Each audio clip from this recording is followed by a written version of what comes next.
may ask me how I know my Lord is real. You may doubt the things I say and doubt the way I feel, but I know He's real today. He'll always be. I can feel His hand in mine, and that's enough for me. I will never walk alone. He holds my hand. He will guide each step I take, and if I fall, I know He'll understand. Till the day He tells me why He loves me so. I can feel His hand in mine. That's all I need to know. I will never walk alone. He holds my hand.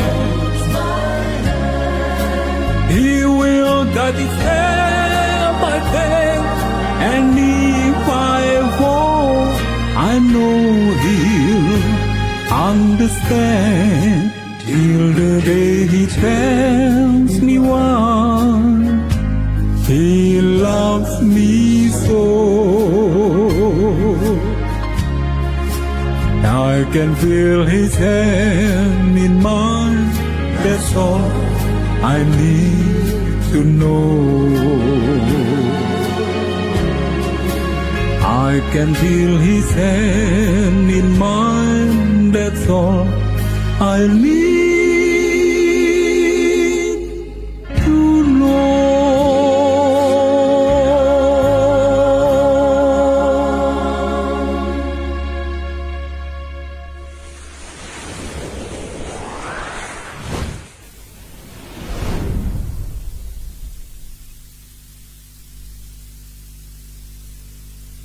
Salam para sahabat yang terkasih di dalam Tuhan Yesus Kristus. Puji syukur kita patut aturkan bagi Tuhan yang telah memberikan kepada kita waktu untuk boleh bertemu kembali dalam acara doa malam bersama. Bersama dengan saya Pendeta Kurnaidi untuk edisi hari Sabtu. Pada saat ini kita di hari Sabtu atau lebih tepatnya malam Minggu di tanggal 6, edisi tanggal 6 Maret tahun 2021. Adapun yang menjadi judul dari renungan kita malam hari ini, di mana untuk beberapa menit ke depan nanti kita akan berdoa syafaat, namun sebelum berdoa syafaat kita akan merenungkan firman Tuhan untuk waktu yang singkat ini. Judul dari renungan kita malam hari ini adalah dua cara ibadah yang berbeda, di mana ayat renungan kita kali ini kita lanjutkan dari pertemuan kita yang lalu, yaitu diambil dari Kejadian pasal yang keempat. Apabila pertemuan kita yang lalu kita sempat berhenti di Kejadian pasal yang ketiga, saat ini kita masuk di Kejadian pasal yang keempat. Ayat intinya kita ambil dari ayat yang keempat. Demikian firman Tuhan.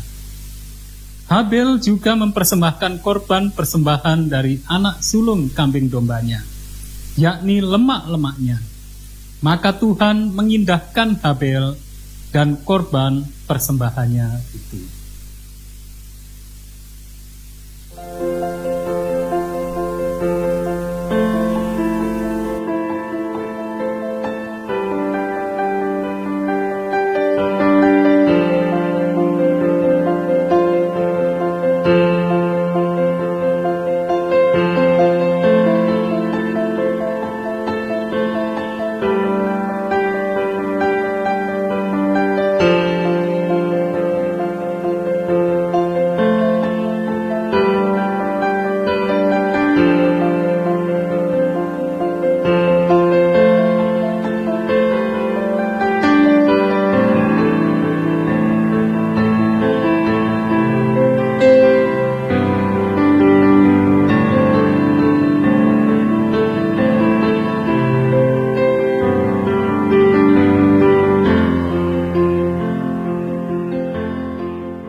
Para sahabat yang sangat dikasihi Tuhan Yesus Kristus, renungan kita malam hari ini sangat menarik. Mari kita perhatikan di Kejadian pasal yang keempat ini tentang Kain dan Habel. Dan saya percaya kita semuanya sangat mengenal kisah ini. Mari kita mencermati satu kisah sederhana namun sesungguhnya sangat menarik ini. Kain dan Habel adalah dua orang atau dua bersaudara pertama di bumi. Kain dan Habel juga merupakan dua anak pertama dari dua manusia pertama yang hidup di bumi ini. Namun, meskipun mereka dua orang bersaudara dari dua manusia pertama di bumi ini, ada satu hal yang berbeda, setidaknya satu hal yang berbeda pada mereka dalam konteks Kejadian pasal yang keempat. Perbedaan itu adalah tentang bagaimana mereka beribadah, atau lebih tepatnya cara mereka beribadah, atau lebih dalam lagi motif mereka beribadah. Itulah yang membedakan Kain dan Habel. Dan lebih ironis lagi, akhirnya karena ibadah mereka yang berbeda ini, maka anak sulungnya yang bernama Kain sebagai anak sulung, dia berbuat dosa yang sangat fatal, yaitu dosa iri hati dan membunuh kepada adiknya sendiri. Para sahabat yang sangat dikasihi Tuhan, mari untuk lebih jelasnya kita membaca firman Tuhan dari Kejadian pasal yang keempat ini. Dikatakan demikian. Kemudian manusia itu bersetubuh dengan Hawa, istrinya, dan mengandunglah perempuan itu, lalu melahirkan Kain. Maka kata perempuan itu, "Aku telah mendapat seorang anak laki-laki dengan pertolongan Tuhan." Selanjutnya dilahirkannyalah Habel, adik Kain. Dan Habel menjadi gembala kambing domba, Kain menjadi petani. Setelah beberapa waktu lamanya, maka Kain mempersembahkan sebagian dari hasil tanah itu kepada Tuhan sebagai korban persembahan. Habel juga mempersembahkan korban persembahan dari anak sulung kambing dombanya, yakni lemak-lemaknya. Maka Tuhan mengindahkan Habel dan korban persembahannya itu, tetapi Kain dan korban persembahannya tidak diindahkannya. Lalu hati Kain menjadi sangat panas dan mukanya muram. Para sahabat yang sangat dikasihi Tuhan, mari kita mengawali untuk renungan kita ini dengan kita bersatu dalam doa. Tuhan Bapa kami di surga, kami sungguh bersyukur atas pertemuan yang Tuhan berikan pada kami ini. Dan saat ini Tuhan, kami semuanya rindu untuk mendapat nasihat dari Tuhan. Untuk itu Tuhan, kami memohon Tuhan yang menasihati kami, sehingga kami boleh memahami firman Tuhan sesuai dengan kehendak Tuhan. Dan Tuhan menolong kami agar kami boleh hidup sesuai dengan kehendak Tuhan. Dan kami semuanya semakin bersedia menyambut Kristus yang sudah semakin segera datang. Terima kasih Tuhan, Tuhan telah menyempurnakan dan jawab doa kami. Di dalam nama Tuhan kami Yesus Kristus kami berdoa. Amin. Para sahabat yang sangat dikasihi Tuhan, sebelum kita istirahat, sangat baik apabila kita merenungkan firman Tuhan. Sebagaimana ayat-ayat yang sudah kita baca tadi, di mana Kain dan Habel, dua bersaudara pertama, dua anak dari dua manusia yang pertama. Pada awalnya mereka datang dengan satu hal yang sangat baik, yaitu mereka berdua datang kepada Tuhan untuk mempersembahkan korban, untuk beribadah kepada Tuhan. Sangat baik mereka berdua. Datang untuk beribadah kepada Tuhan dengan cara mempersembahkan korban. Para sahabat yang sangat dikasihi Tuhan, namun hal yang baik, niat yang baik tidak cukup untuk menjadikan seseorang bisa hidup yang benar sesuai dengan kehendak Tuhan. Dan kita akan melihat bahwa meskipun dengan niat yang baik bukan merupakan satu jaminan kemudian akan berjalan dan berakhir dengan baik. Di kisah Kain dan Habel ini, kita kembali. Mereka datang hendak melakukan satu hal yang baik, yaitu beribadah dengan cara mempersembahkan korban. Namun, ada hal yang berbeda. Kain rupanya beribadah, dia salah menempatkan tentang siapa yang seharusnya menjadi pusat ibadahnya. Siapa yang seharusnya disenangkannya dalam ibadahnya. Ini yang menjadi masalah. Sehingga ketika korbannya tidak diindahkan oleh Tuhan, Kain dirinya merasa tidak senang. Para sahabat yang sangat dikasihi Tuhan, ini menjadi pelajaran yang sangat menarik bagi kita. Ketika kita beribadah, yang perlu untuk kita renungkan, kita evaluasi adalah siapa yang akan kita senangkan dalam ibadah kita ini? Siapa yang akan menjadi pusat ibadah kita ini?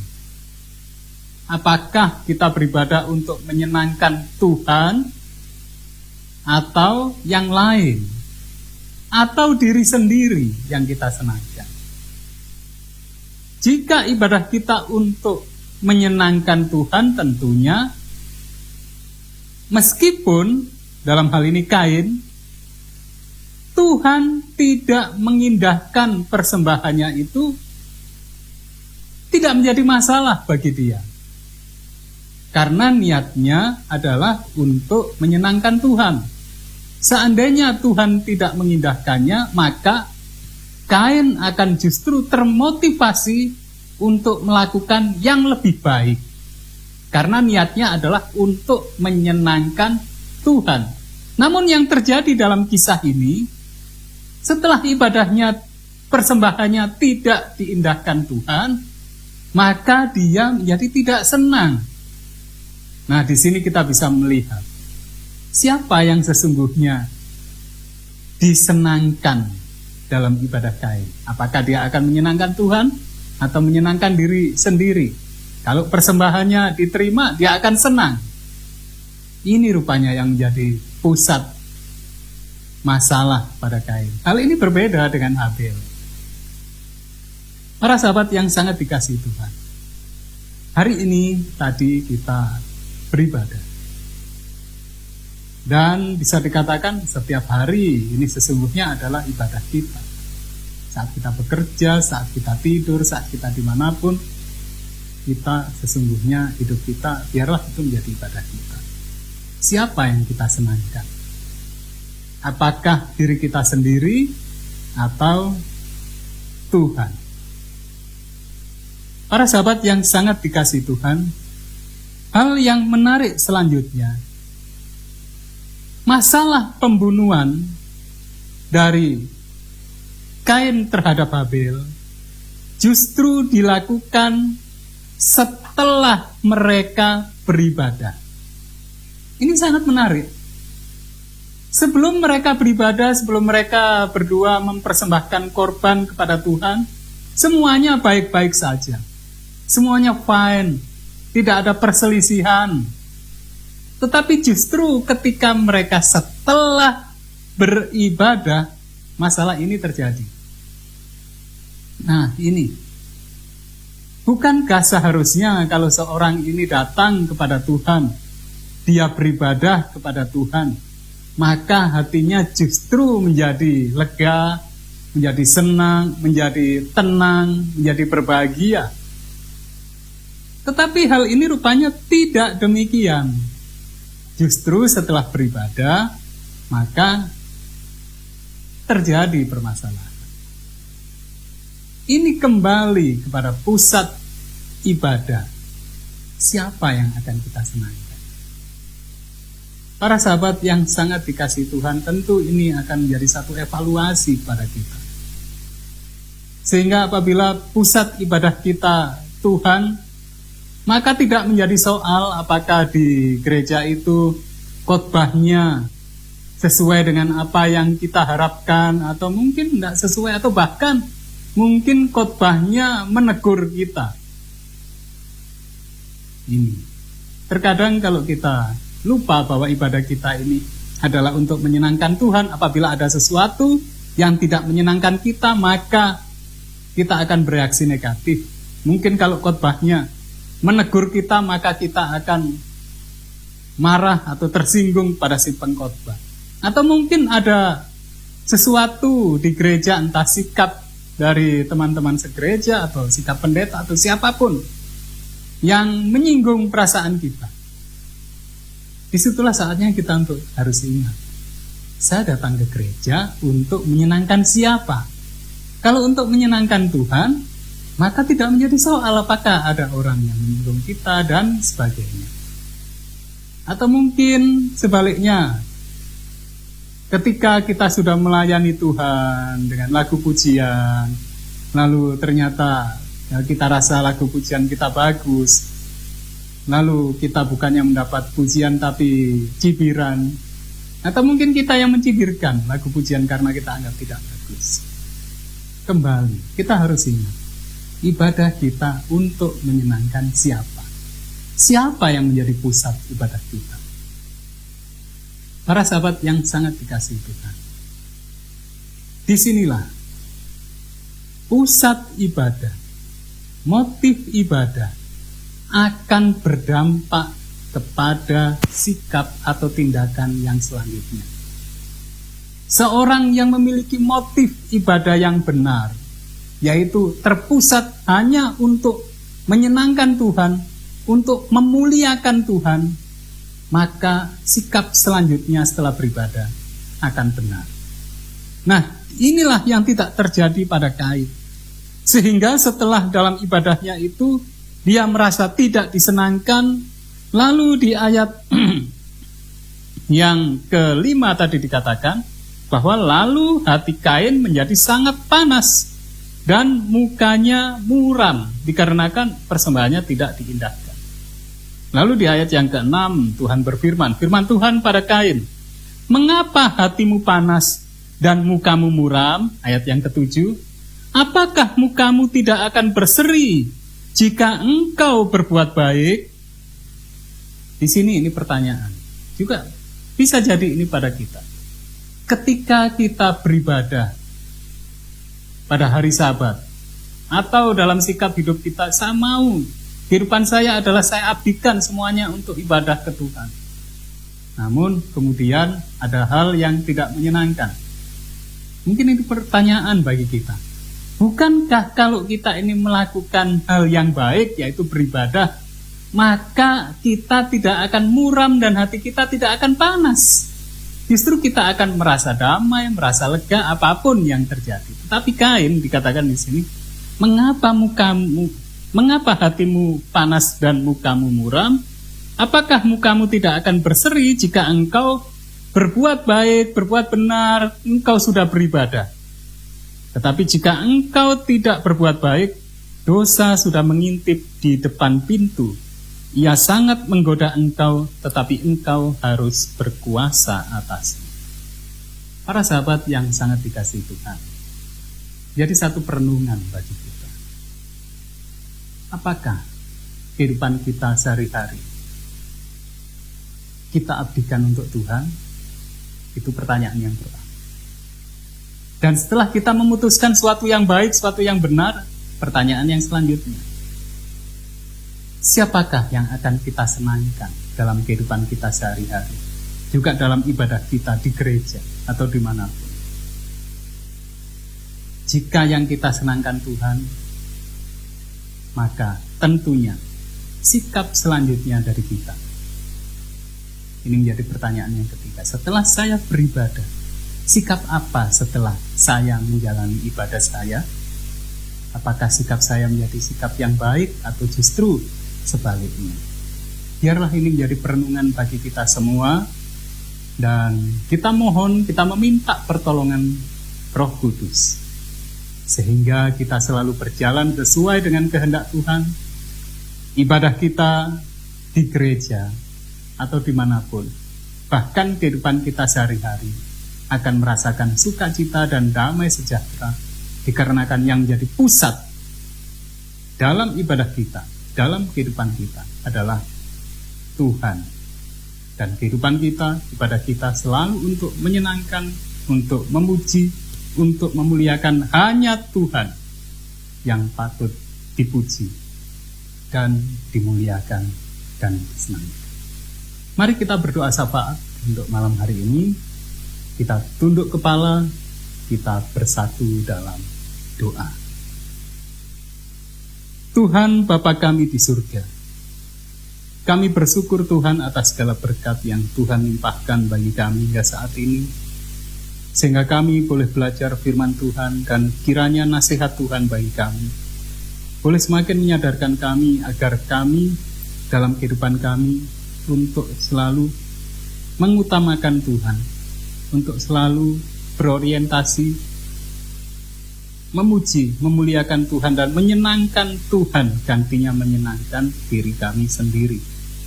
Tolong Tuhan agar kami jauh dari sifat untuk mengutamakan diri kami, untuk menganggap diri kami yang harus disenangkan, harus dipuji, harus dimuliakan. Tolong Tuhan, sehingga kehidupan kami senantiasa memiliki kehidupan yang rendah hati. Kehidupan kami boleh senantiasa untuk menjadi berkat bagi sesama kami, apapun dan kapanpun, juga kepada siapapun. Sehingga saat Kristus datang yang kedua kali nanti, kami semuanya benar-benar bersedia menyambut Tuhan, dan kami semuanya boleh siap menerima karunia hidup kekal. Tuhan, malam hari ini kami juga berdoa bagi para sahabat kami yang sangat membutuhkan kuasa pertolongan Tuhan untuk kesembuhan, untuk kesehatan. Baik untuk Ibu Arifin yang ada di Gresik, juga untuk Ibu Rike yang ada di Malang. Tuhan, kami memohon Tuhan berkarya. Demikian juga untuk Pak Mulyono yang ada di Semboro. Juga kami berdoa untuk Bu Indrawan yang ada di Jember. Kiranya Tuhan berkarya, memberkati semuanya sehingga sehat, dan semuanya boleh beraktivitas dengan yang terbaik, sehingga menjadi berkat bagi semuanya, jadi sukacita bagi kami semua, dan Tuhan semakin terpuji dan termuliakan. Kami berdoa Tuhan bagi kami semuanya yang saat ini berdoa malam bersama, baik yang bergabung melalui Facebook, melalui radio, atau melalui media apapun, sehingga kami malam hari ini boleh mendapat ketenangan, dan istirahat kami malam hari ini Tuhan penuhi dengan berkat keselamatan, berkat kesehatan, berkat damai sejahtera dan sukacita surga, bahkan rezeki, sehingga kami boleh bertemu kembali pada kesempatan yang berikutnya dengan lebih penuh sukacita Tuhan, dan kami boleh menjadi berkat bagi sesama kami, dan Tuhan semakin terpuji dan termuliakan. Terima kasih Tuhan. Inilah doa kami yang dapat kami haturkan. Kiranya Tuhan menyempurnakan, serta Tuhan berkenan menjawabnya. Dan kami yakin jawaban Tuhan jauh lebih indah dari yang dapat kami haturkan dengan segala keterbatasan kami ini. Semuanya ini Tuhan kami persembahkan di dalam nama Tuhan kami Yesus Kristus, penebus dan juru selamat kami. Amin.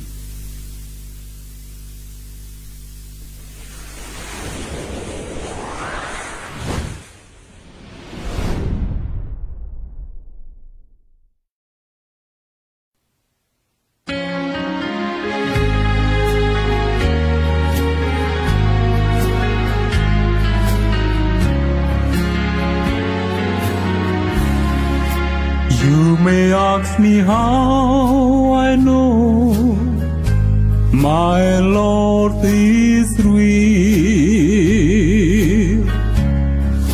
You may doubt the things I say and doubt the way I feel.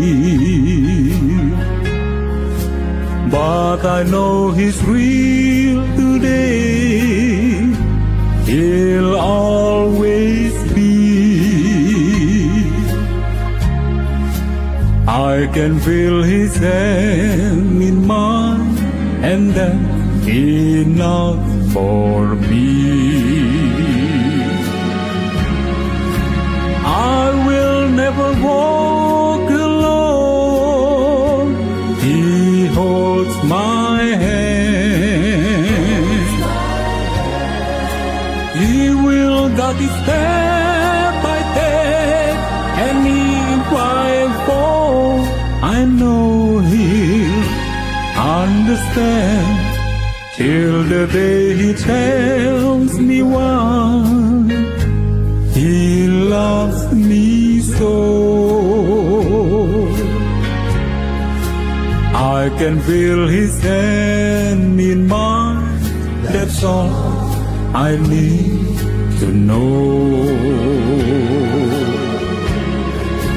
I will never walk alone.